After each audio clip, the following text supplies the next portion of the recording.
This is the Recovery Lab. Here we dive deep into the struggles, victories, and hope that stem from recovery. No shame, no judgment, just truth, grace, and inspiration. Let's walk this road together. All right. Welcome back to Recovery Lab. This is episode 114. I'm here with, I'm David Sugg. Brynn Knox. I'm Daniel Anderson. We are the Recovery Lab, and we are here this week with Amanda Gilmer, a peer support specialist at Magnolia Recovery. Got some long-term continuous sobriety. You're friends with Brynn. You hung out in Austin. So I'm super excited. But before we even get into that, it's always fun to get on with a guest that I've heard so much good stuff about before we even sit down. You were mentioning Rachel before, and she was just complimenting how much attention you were giving to some of the girls at Fondren Recovery Homes, and really just trying to sit down and give them care that they don't have access to. Magnolia Wellness and Recovery is doing some really great work, and you're getting to be the star of that. So it's super cool to sit down and to meet somebody with such a big heart for work. And also, I love seeing the big book. Would you hold that up and let everybody see that? When somebody shows up with their big book, it's legit. It's legit. I love that cover. I love the ink. Worn through and through. I mean, matter of fact, it's falling apart. That's y'all. right. But, That's the red this big is book. my holy grail. Mm-hmm. And I thank y'all so much for having me on today. If you had asked me 5.5 years ago that I was going to be on the Recovery Lab podcast, I would have been like, how? Take me there, show me the way. So this is awesome.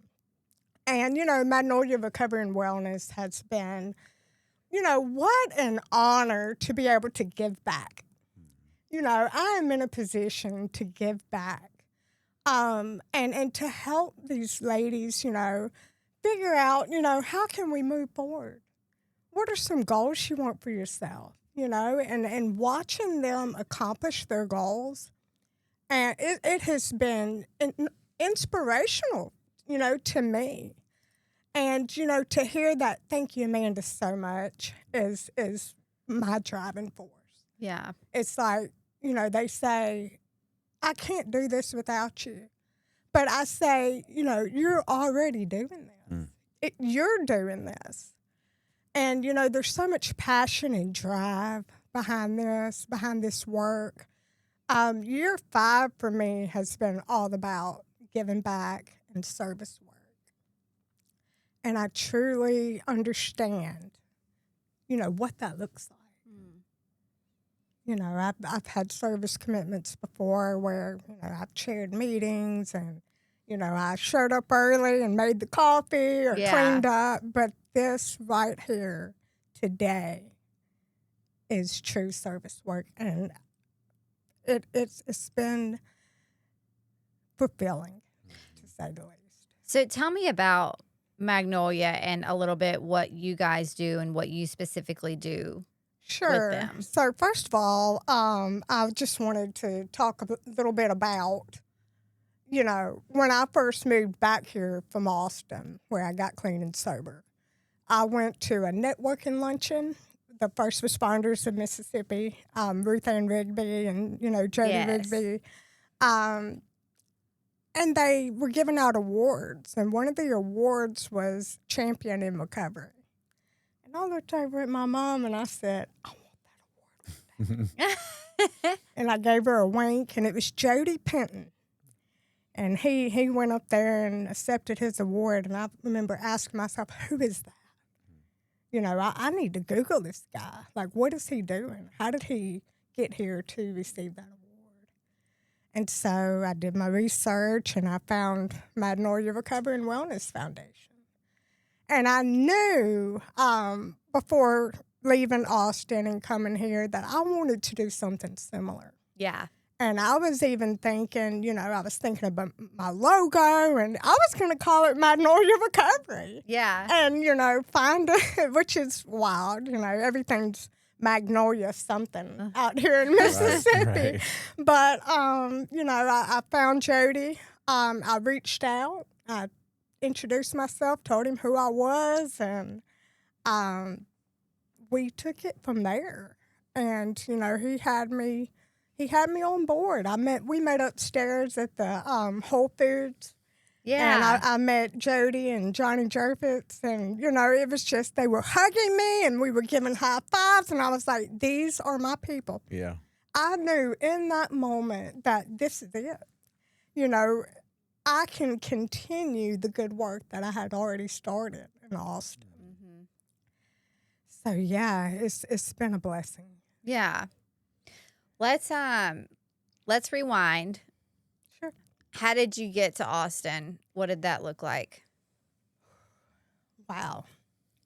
So we call this our first step experience. Mm-hmm. It's like, how is my life unmanageable? How was I powerless? And I would go. I was using a lot of meth, and I would go into drug-induced psychosis. Completely fear-ridden, full of fear that I was going to be killed. And it was terrifying. It was traumatic. I had PTSD. It was all the things, just evil, dark. And I was in a very toxic relationship. So the police, I was hiding in the bushes, you know, running around, running from whatever I thought was after me. People on meth always go to the bushes.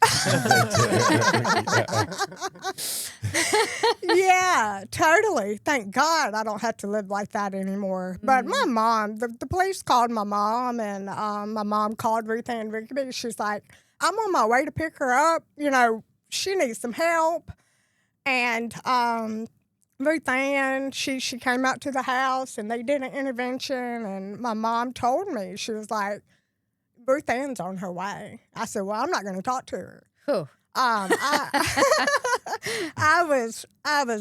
knew I needed help. I was desperate. I was terrified. But I had already gotten out of treatment 2 years prior. Oh, I didn't know that. So, you know, so I knew what I needed to do. Yeah. You know, I had matter of fact, I had a list of Monday, you know, every day of the week, of meetings that I was going to go to. But, you know, life run on self-will can hardly be a success. I needed to get out of town. And I am so grateful. Ruth Ann put me on a plane, and, you know, I ended up in my treatment center February the 7th of 2020. So, Did she say anything in particular during that intervention that really, like, stuck with you? can I mention the name of the treatment center? Yeah. Okay. I talk about it all the time.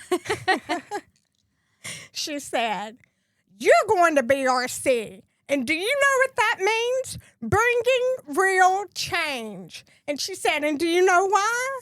Because you're worth it. Oh. And, you know, I was angry. I was angry. I did not want to go.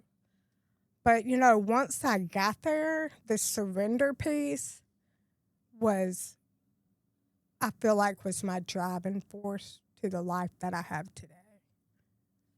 I don't know why that's, like, making me emotional. You know, I was literally picked up from the darkest place you can imagine. You know, and given a brand new life. A brand new life. Yeah. And, you know, today, you know, I'm equipped with everything I need to be able to help the next person. What were some of your biggest, like, challenges while you were in treatment? Or some moments where you were like, I can't do this, I have to go home? Did you have that? While I was in treatment, the biggest challenge. Well, you know, the biggest challenge I would say is, you know, we would have this accountability group, you know, 5 days a week.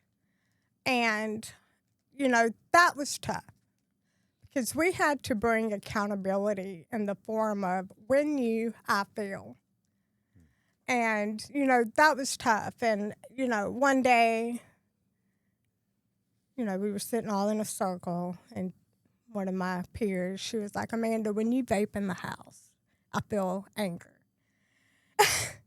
And, I keep saying, I haven't noticed. I say like 3,000 times every time I talk. So, and I've been doing this for a little while. So. I'm glad I'm not the only one. No, we may not need to at all. cut that out. No, this is so good. Keep going. So you got called out. I get called out, and, but that helped me. I needed that accountability. People, self cannot see self. Right. And I needed somebody to say, this is how you're showing up. This is how I feel about it.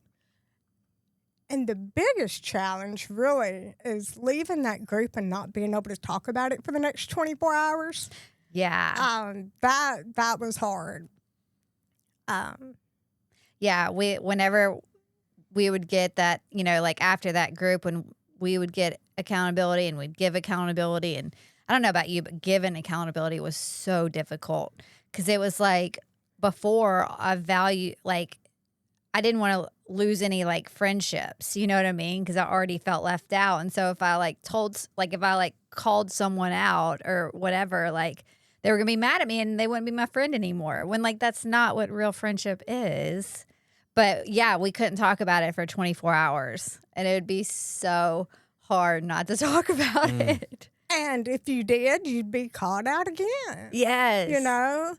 But, what they really focused on was real-time accountability. Mm-hmm. Like, don't wait until circle to hold that accountability. If you see something and it's concerning, it's not easy to hold accountability, but... Yeah. I like how you brought up, like, self can't see self. And it's so true. And so what are some things that you couldn't see about yourself that you learned? This most significant part for me when I was a client was the treatment center that I went to was 100% big book. Mm-hmm. I left there fully equipped with everything I needed to be able to carry the message. I was sponsoring it 6 months in. Mm-hmm. And I continue to do that. I've got a couple of girls that I'm working with today. And really, they help me as much as I help them. And what I've learned is my past does not define who I am. I can use my past as motivation to carry the message, to help that next person, Yeah. Let me just say something real quick. That's what's so beautiful about this program is Drew always said it, and I repeat this virtually every day.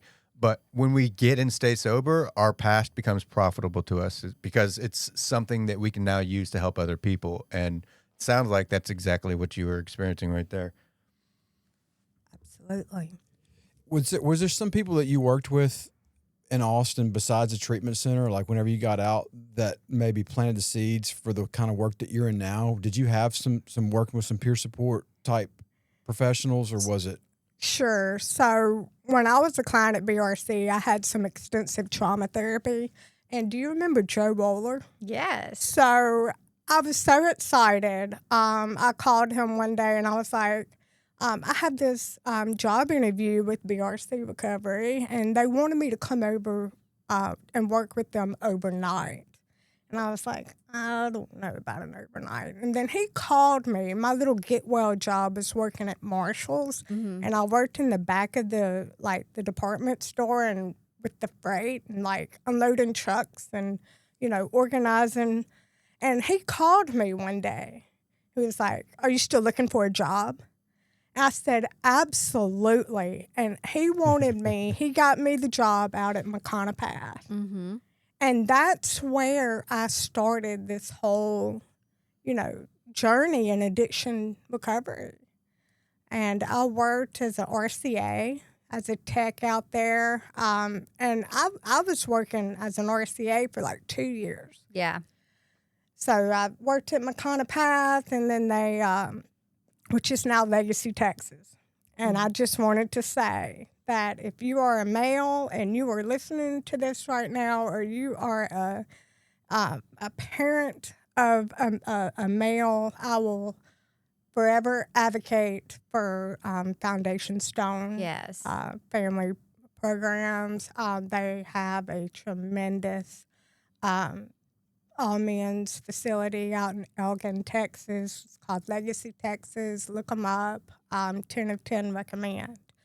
And then the But girls too have the Pearl. they have the Pearl. Yes. Is that similar The to women. BRC Women's? I think so. I think it's basically the same program, new house.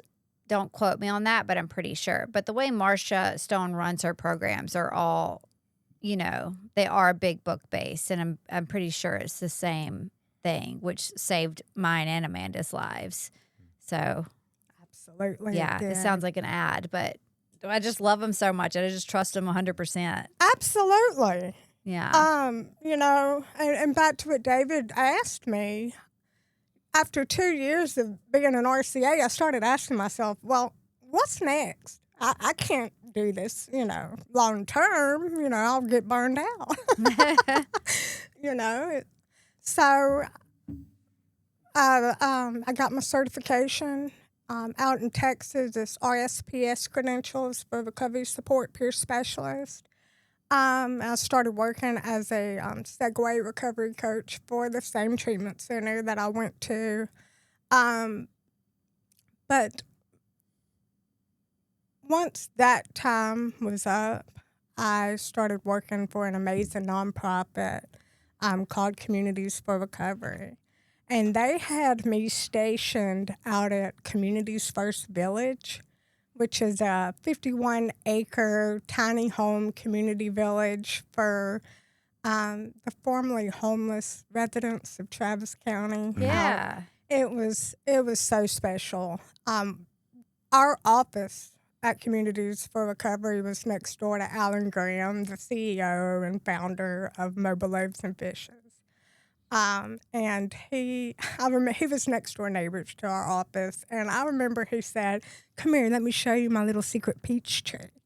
And so he showed me, there were fruit trees all over, the property. And we had community organizations. And it was just such a special place. So I was providing recovery coaching and peer support to, formerly homeless individuals who, for so long, when you think about that demographic of people, they don't have that connection, or let alone the resources needed to be able to find and sustain recovery.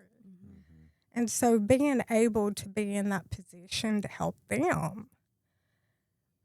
But as I started thinking about, moving back home and giving up a job that I absolutely loved,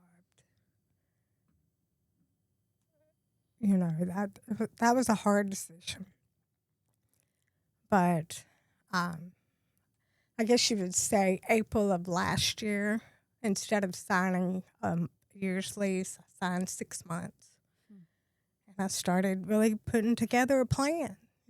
Okay, I knew I wanted to continue this kind of work, so I applied for the certification to the Department of Mental Health and did that peer support training in November.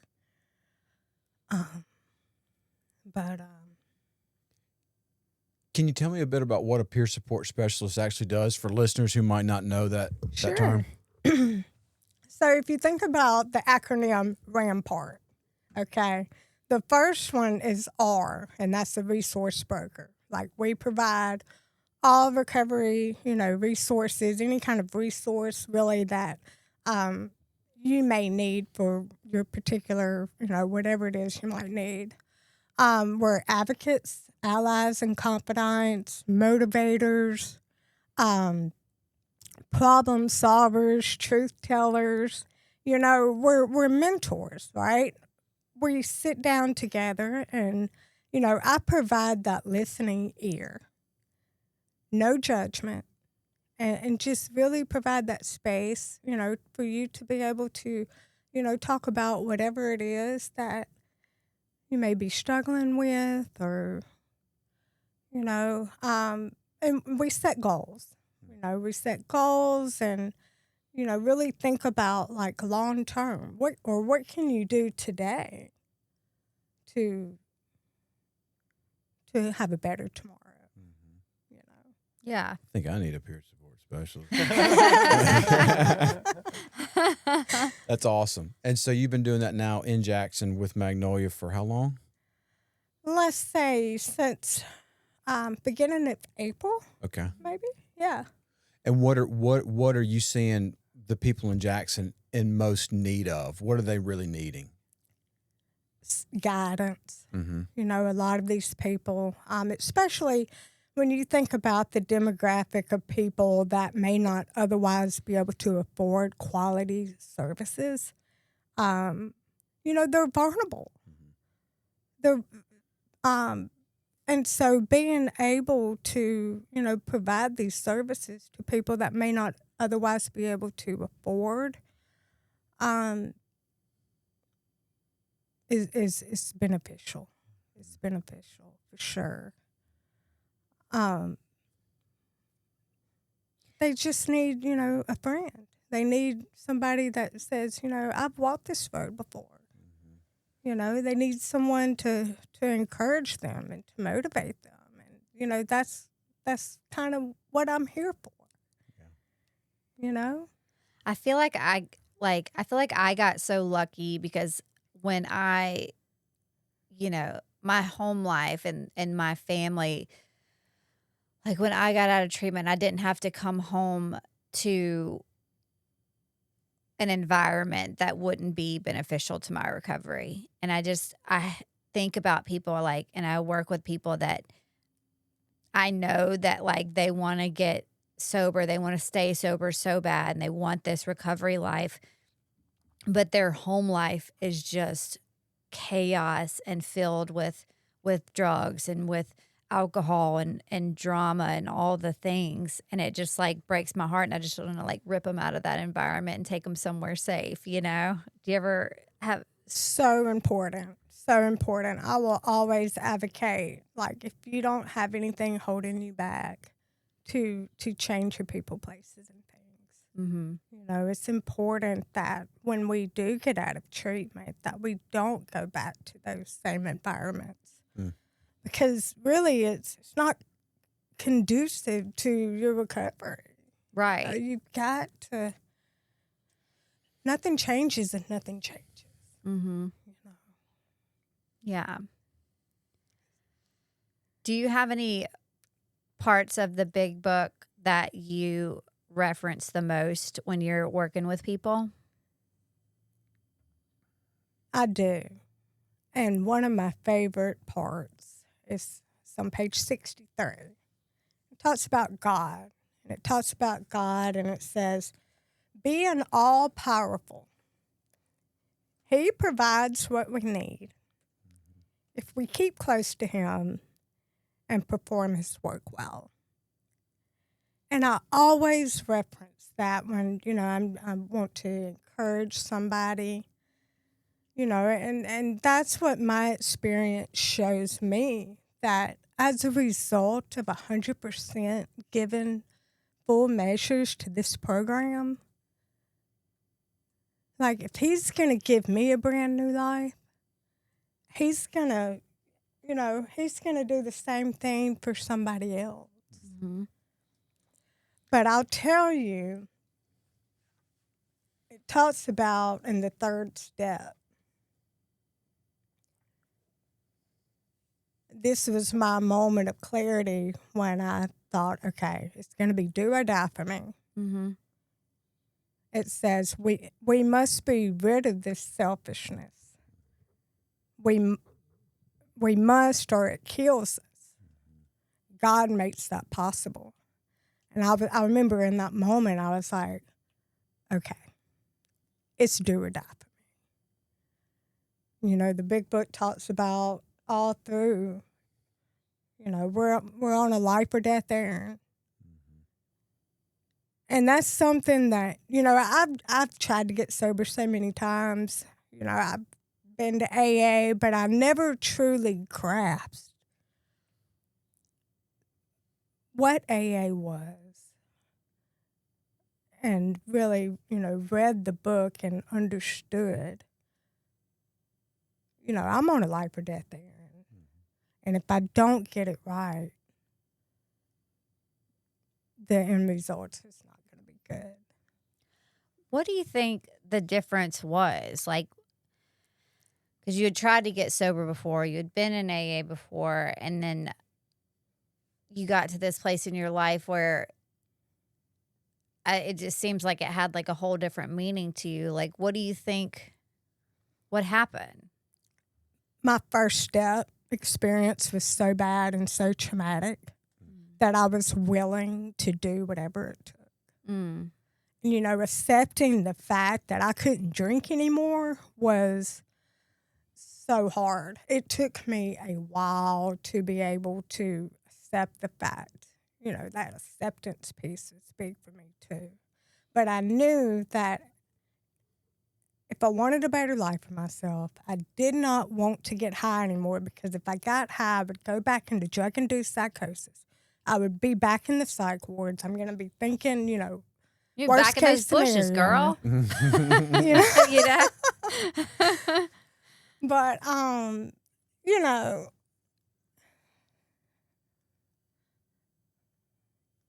what did you ask me? I like what you said when you said that, because I have this, I'll write down things in my book that I like hear at meetings or something like that. And then I'll write down the first name of whoever said it and the date.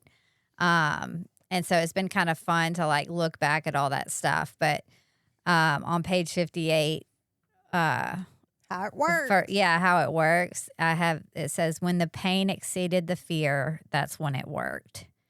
Gary from Northland, July 1st, 2019. Gary was great. I loved Northland. I did Northland too. was a staple. It remains a staple. Absolutely.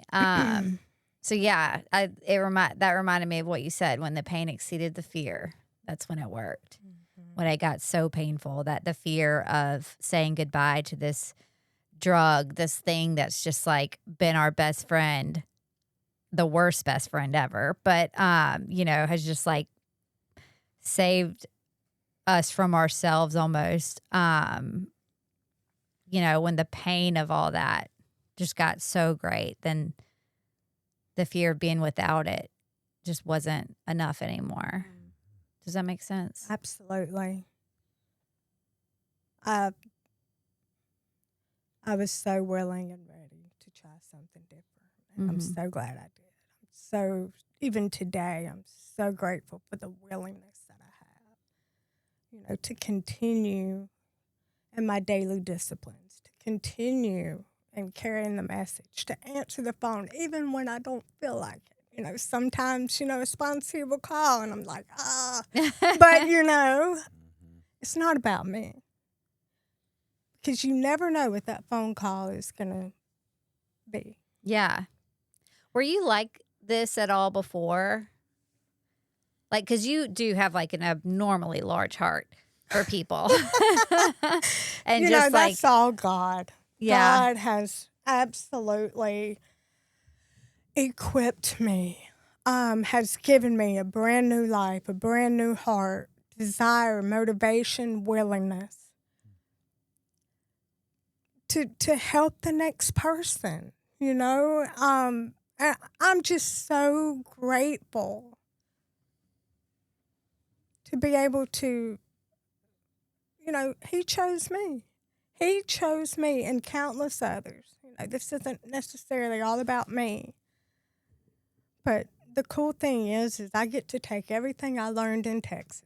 God bless Austin, Texas. Thank you. I wrote a poem, and it's called Thank You, Austin. Oh, And I wish I had brought it with me. Maybe I can post it in the comments. yeah. Cool. But that place saved my life. Me too. You know, we built connections, valuable connections. But like I came here, you know, I moved to Jackson to be closer to my family. You know, I'm able to show up today and be a part of my son's life, his special needs, and, you know, give my parents a break for a little while and be that light and, you know, support also for him.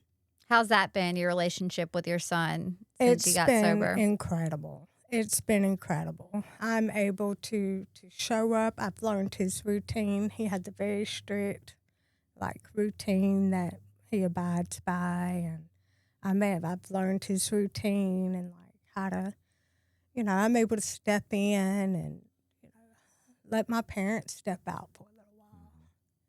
And he's got a fantastic nurse now through Embassy Home Health Care, which has been a godsend.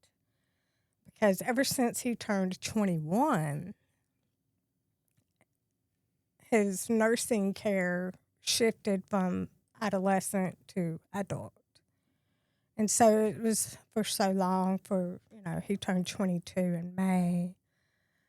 It was a struggle to find a nurse for him.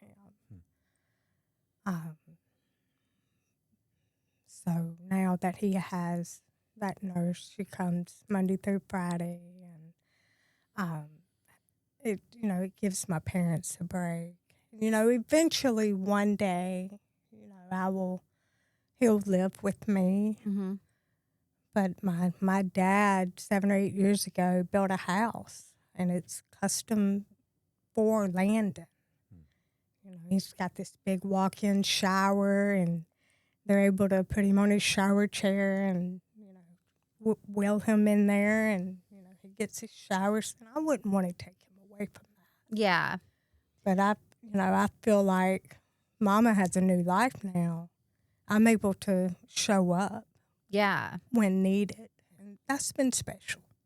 Yeah. And it seems like, I mean, this life in recovery, and I'm sure you can relate is just like, there's so many more like selfless decisions being made. Like you coming back to Mississippi, even though you were very, you know, in love with your life in Austin, and, you know, you not just ripping your son out of, you know, where he's comfortable right now in his, you know, familiar place, because you know that's best for him. Exactly. It's just cool. Yeah, it is. It's because I lost so many years. You know, I was out there in self-will and just being destructive and like a tornado, you know, the book talks about, you know, Yeah. we're like a tornado who wars through. You know, that was me. I was selfish. I didn't care about anybody around me. And today it's totally different. I'm able to show up. Mm-hmm. And that's been special for me. For sure. I like to ask people if someone's listening and they want to try out this whole AA thing and they're going to try a couple of meetings this week, what do you recommend? Open heart, open mind. No, which meetings? Oh, which meetings would I recommend? I do really appreciate, you know, Yana has a big community out there. Mm-hmm. There's a big community out at Yana. Definitely go to a noon meeting. There's a lot of solution, really, you know, anywhere. AA Unlimited is good too, but if you're brand new, you know, never really been to a meeting before, definitely check out Yana. Okay. for sure. Nice. Yeah, it's where I got sober. It was the first place I touched down. It was, I mean, it's kind of like the mall of sobriety. There's 4 Yeah. or 5 different meetings up there. A lot of different groups, old timers, newcomers, young folks. It's a cool place. It's definitely cool. It's got a big place in my heart. We've had Yana, some members of the board come on a couple times and talk about some of the struggles they've had maintaining, keeping the building open through COVID and through all the changes. But yeah, it's a big part of Jackson recovery for sure. It really is. So, You know, speaking of COVID, I was in treatment during the pandemic. Mm. And I remember thinking, well, what better time to work on yourself? You know, everything's shut down, you know, and I gave 100%. I was angry at first, but I slowly began to like surrender. Yeah. what and was gave that? 100%. What was that anger from? What was that about? What was that little anger baby born from?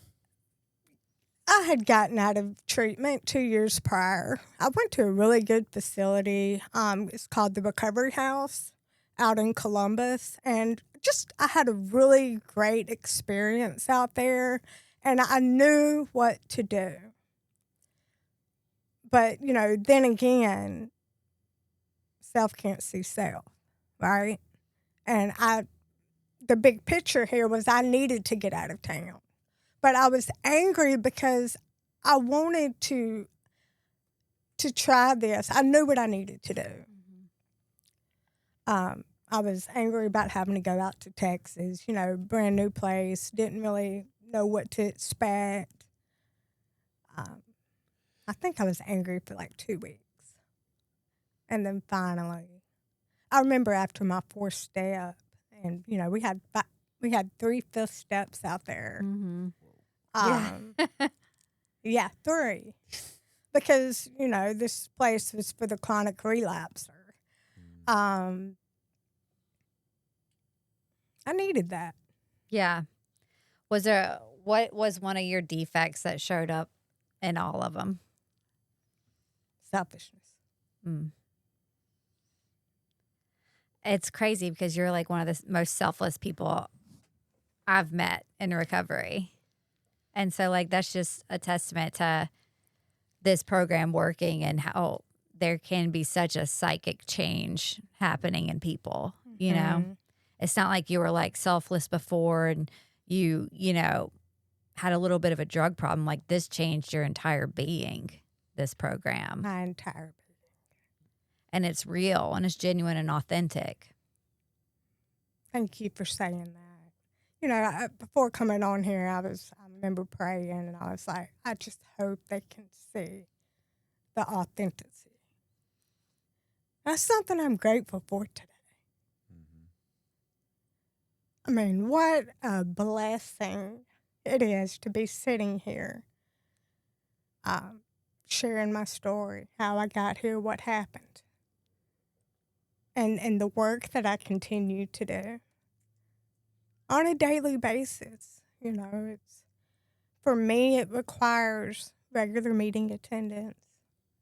I wake up 30 minutes early than I would like to, you know, and spend my time with my Creator. I read my devotions. That's what, you know, keeps me grounded. But working with others, being a peer support specialist, that's what keeps me going. And who knows what long-term looks like. I ask myself periodically, you know, what's going to be next? You know, but I try not to, I have to stay in today. Today, in this very moment, I'm okay. This is what I love. I'm making a difference. I'm making an impact on the people's lives that I serve, right? Yeah, absolutely. So, What a blessing. real quick. So, the people that you serve, yes, absolutely. It's absolutely incredible. But how do you ensure that your work doesn't become your recovery? In other words, like, how do you ensure that, and it has to be, I experienced a little bit of this last week with something, and what I realized was individuals like yourself and Brynn and anybody that works with alcoholics, there are times when that can be incredibly taxing and that can be unbelievably difficult to deal with. So on those hard days, yes, we've talked about all the positive aspects, and absolutely there's nothing better than working with an alcoholic and ensuring that, the message is spread. But what do you do on those days when you're just like, F it? I am so exhausted right now by, this call to this call, this person trying to find this person help, and then that not working out, you have to go to plan B, and then plan B doesn't work, you have to go to plan C, and plan C doesn't work, you have to go back to plan A, and then plan A is not working, so you got to go to plan Z right now, and then you're jumping. And how do you ensure that you are okay? You have to pour into yourself before you can pour into other people. I have to make sure that I'm going to 3 to 4 meetings a week. I'm talking to my sponsor Monday, Wednesday, and Friday. She used to have me call her every day at 11 o'clock for the longest. And now I talk to her 3 days a week. I'm doing my meetings. I'm taking that time in the mornings, my dedication to my Creator, because without my Creator, I would not be here today. And so I'm spending 20, 30 minutes every morning, doing what I need to do to take care of me and, to give back to my Creator, in the mornings. Because without Him, this wouldn't be possible. Yeah. Self-care is very important, especially in this line of work, right? Mm-hmm. Aren't you a peer support specialist? I am. So you get it. I do. Is there a part of y'all's training that actually kind of recommends or requires a sabbatical where you just kind of take some time completely, get out of the trenches, get off the front line? Because we know the day-to-day maintenance has to happen. But is there like a semi-annual kind of, hey, I'm getting off? Just because I've done some pretty intense work, and there's times that I've just got to just get out. Like I just get overwhelmed serving on boards, serving at steering committee, group conscience, or having some really needy sponsees. There's times I'm like, I'm DUN done. Like I got to get, is there a part of your training that encourages or supports that? Not that I've heard. Well, you have to focus on balance. Yeah. It's about balance. And for me, I have to be careful not to overcommit or, maybe put these commitments into like rotation. Yeah. Like do this for a little while and do this for a little while. But really, for me, it's about balancing because I have a tendency to overcommit myself. Yeah. And I have to be watchful of that. Like if I do too much, where am I at in my family life? Mm-hmm. That's important. And I love what my sponsor says. She says your first home group is at home. And I love that when she said that because, that should be priority, right? That's cool. I've never heard that. Yeah. She told me that her sponsor had said that, so she passed it along to me. You heard it here, folks. Pass it along. You mentioned the tiny home village that you worked at, and then you mentioned some of the treatment that you went through, how just of a special place that it was. And I think the work that you're doing now, you're trying to recreate that or be a part of that special place for people to kind of get back on their feet. Is there anything that you're seeing in the Jackson area, in the community area, that we need more of or maybe need less of to help create those? Because everything has to have a space to do it in. Like you're talking about, your first home group is your home. If we're not in a place, whether it's a treatment center or a healthy home or a safe place, we can't do this stuff. So from what you're seeing in the trenches right now in Jackson, what do we need more of or less of that can offer that kind of safety and accountability? Honestly, we need more of like all recovery. There's more than just AA and NA, but there are, all recovery, many pathways to recovery. Not everybody is going to want to do 12 steps of Alcoholics Anonymous or Narcotics Anonymous. And that's perfectly okay. Absolutely it is. It's okay. But, I'm going to be honest. I wasn't thrilled about AA myself. But I was at such a dark place that I was willing to do whatever, follow recommendations.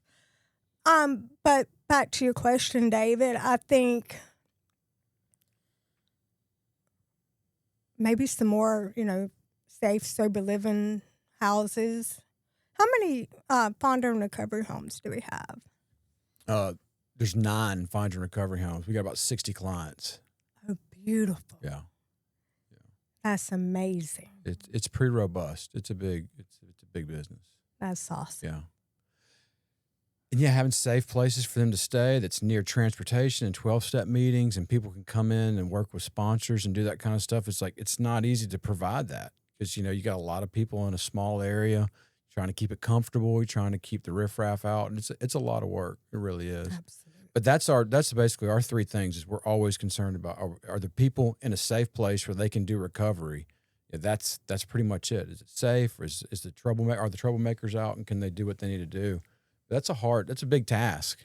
But somebody provided that for me. 15 years ago, that's what gave me a leg up. And if I hadn't had that, I never would. And Drew, he provided that place for me as founder of Recovery Lab.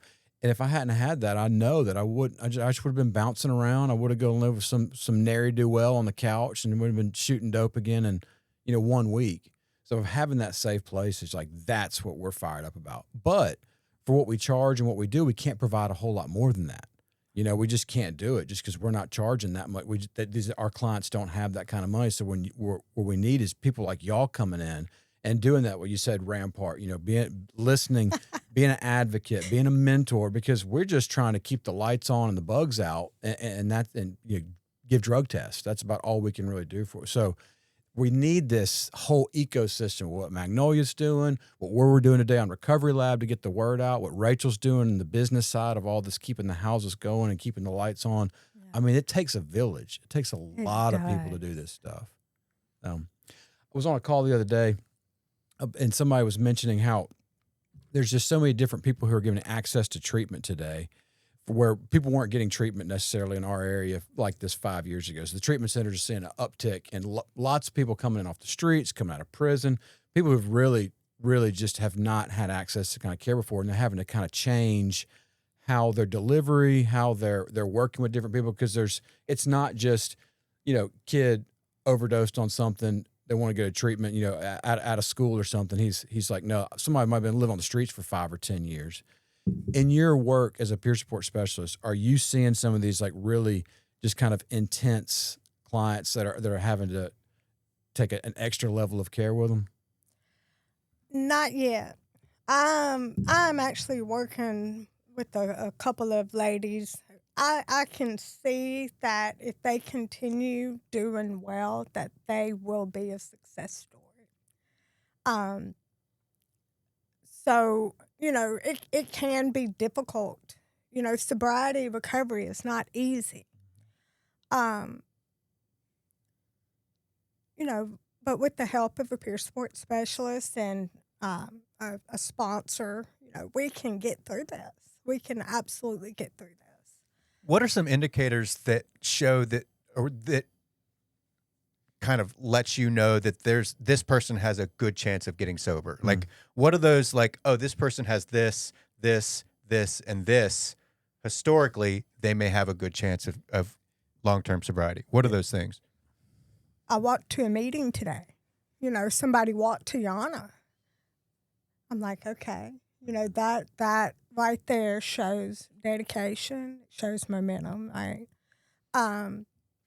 Just taking care of responsibilities, your health, right? It's going to these 12-step meetings. It's, working with a sponsor. Because I know from my experience that when I did those things, you know, that set me up, right? That set me up and continues to set me up for success. Yeah, it's really, I think, when people take those actions, it says everything. You know what I mean? Because we can have all the intentions in the world and nothing matters unless you're doing something. And that's what, like, with my sponsees, if they're not Actions. taking any actions, if they're, you know, just complaining about a certain problem but aren't willing to listen to solution or do anything to help fix it, then I'm just like, all right, this isn't gonna work out. Like, I'm kind of tough love like that, but like it really is about those action steps and like doing things you don't feel like doing. Exactly. You know? You know, for so long, my sponsor had me on my knees morning and night. And that's what I did. And there were days where I didn't feel like it, but I did it anyway. Mm-hmm. There were days I did not feel like writing the inventory or doing a nightly review, but I did it anyway. And like with consistency, and that's another, you know, the actions, how you can tell when somebody's going to get it or if somebody is going to, you know, struggle. So it's all about recovery is action. Mm-hmm. It's steps that we're taking towards self-betterment, Yeah. you know. Do you still do nightly reviews every night? I'm so bad at it. Usually when, no. Okay. Good. So it's not just me. I know that's like not a good message to send, but like I just am really bad at staying on top of that part. I did for a long time. Yeah. In the beginning. Yeah. In the beginning, for sure. Maybe we can hold each other accountable and do them like a couple of times a week. I would love that. Okay. Well, I you, would love that. you mentioned earlier in the accountability circle, what y'all did, was it BRC? Yeah. They try to do that stuff in real time. And I just had this morning, I had to make a direct amends to my wife. I'd scheduled something and hadn't been thoughtful about her schedule, and we had double booked something. And I was like, hey, that's not cool. I'm sorry about that. I don't want to keep you on your toes and make you all, you know, freaking out about where we're supposed to be at what time.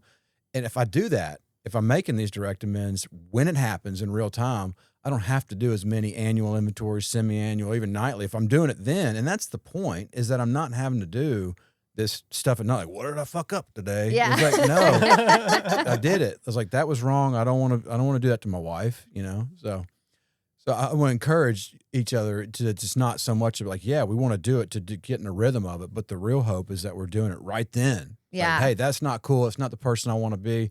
You're my best friend. Why would I treat you like that? And just clear it up right then. Reminds me of step 10, right? Yeah. Mm-hmm. Where we watch for selfishness, dishonesty, resentment, and fear. Yeah. And it says when these crop up, we immediately discuss it with someone, right? Mm-hmm. And, you know, I know that if I'm doing that, it's not always necessary for me to have to do a nightly review, but everything just flows. I'm still amazed at how, you know, this whole recovery thing and lifestyle is just flowing. Mm-hmm. Like, I don't have to think about it. I don't have to struggle anymore. Yeah. Yeah, an airplane takes so much energy to like go down the runway, get up to 400 miles an hour and like take off and get up to elevation. But once it's there, it can cruise. And I mean, sobriety has been like that. Like if just No turning back. and don't be an ass. Keep going the direction you're supposed to go. Help people when you can. It's not, but that struggle of like the first year or two of sobriety, like that's one of the reasons that I continue to do the stuff that I do today is because I do not want to go back through that because it was so much work. You know, 10 meetings a week, working with different sponsors, therapy, drug tests, paying probation fines. I mean, it was just nonstop. And it was grueling. It sucked. But I don't want to ever do that again. And now it's just like, go to some meetings, try to be of service. And it's like, I get to have this life? Come on. Be a jackass. Just say like, no, I don't want to keep doing this. Oh. Yeah, I want to speak to that.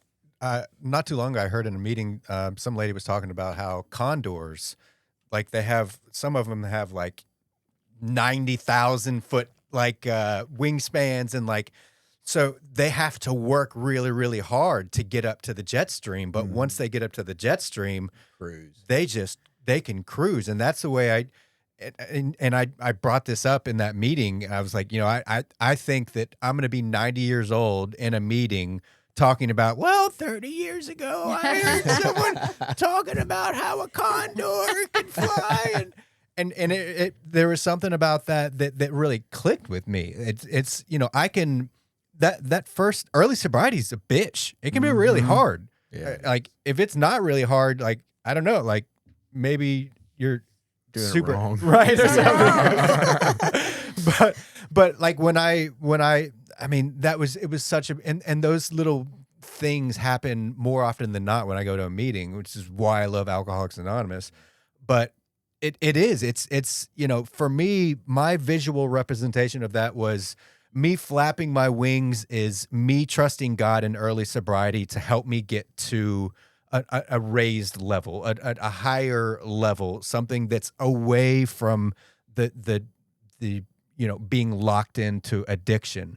And once I put that work in, and God's going to help me, he's going to provide wings, to get up to that level. Absolutely. And then once we get to that level, I can just relax and trust God with the results, and just cruise for days and days and days. Now, every once in a while, like I can't rest on my laurels. I've got to do a little bit more work to get up to the next jet stream, right? And then once I get up to that level, God's like, okay, all right, we got this. So for me, it's all about, putting that hard work in at the beginning, and then learning to trust God with the results, and just being able to sit back and relax. And Denise Marsters, this is another thing. She said this at Beagle Pack years and years and years ago, and it's something that sticks in my head. It's the same type of thing. Like she said that she spent years and years and years in an inner tube, just trying to paddle up the stream, right? It was just hard. And then as soon as she took those arms up and just cruised down the river, guess what? Life became pretty manageable and pretty easy. Well, not easy, but became manageable. So, I don't know. I just wanted to throw in my 2 little cents on that. I love that story. Is a condor a bird? Yes. Okay. Yes. Okay. I just needed to know that. If it was a bird or a plane. No, I was going to Google it. It might be But that's both, cool. Yeah. I like those. That's really cool. Well, Amanda, is there anything that we haven't asked you that you wanted to talk about or share about, or anything else we missed? I like what Daniel was talking about, resting on your laurels. I have to be careful about that. Mm-hmm. It's important to stay in the work and to continue to take the actions. But I just wanted to say that if you're watching and you're listening and you're struggling, to know that there's support. I'm here for you. There's a lot of resources out there. Can I throw my number out there? Yeah. Where can people find you? Yeah, so feel free to call or text me at 601-978-0600. You can also learn and read about Magnolia Recovery and Wellness Foundation at mrw-foundation.org. And again, I'm super grateful for you guys having me. We're glad to have you. If you had told me that I was going to be on the Recovery Lab podcast 5.5 years ago, I would have asked you how, and how can I get there? But anyway, just super, super grateful for this opportunity. Thank you. Absolutely. Thank you for being here, and it's been a joy, and an honor to watch you over the past few years, and just be rooting for you from the sidelines. And I remember when you were leaving treatment, you were one that I knew you were going to be okay because of the action steps you were already taking and were planning on taking. And I don't know, I just had a lot of faith in you, and you've just become such an incredible like force in the recovery community, and it's just really cool to watch. So thank you for being here. Y'all make sure and look up Amanda if you need any peer support services, or if you want someone to go to a meeting with. She Free of charge. free of charge. Men, stay away. Okay, we're talking to women. You're like, I need a date to a meeting. Hey, real quick, will you talk about at the end the Hope Ultra? Yeah, I wanted to mention that in the show description, we will have information for the Run for Read Hope Ultra. I've been talking the last couple of podcasts about my friend who they found a brain tumor, and he's really going through it. And they're just so important to me. And so if you are looking for a spiritual experience in your life, follow along the Hope Ultra Facebook page. God's doing some real biblical stuff in this family right now, and just following along on their journey is really powerful, and that we could use all the prayers and everything. But there is a Run for Read. It's July 17th at Soulshine is where I believe it'll start. If I can do it, you can do it. And so we'll put the link and all that kind of stuff in the description to the show. And if you have any questions about it or have a hard time finding it, just DM us and I'll get you there and point you in the right direction. All right. Until Awesome. next week. Thank you guys so much.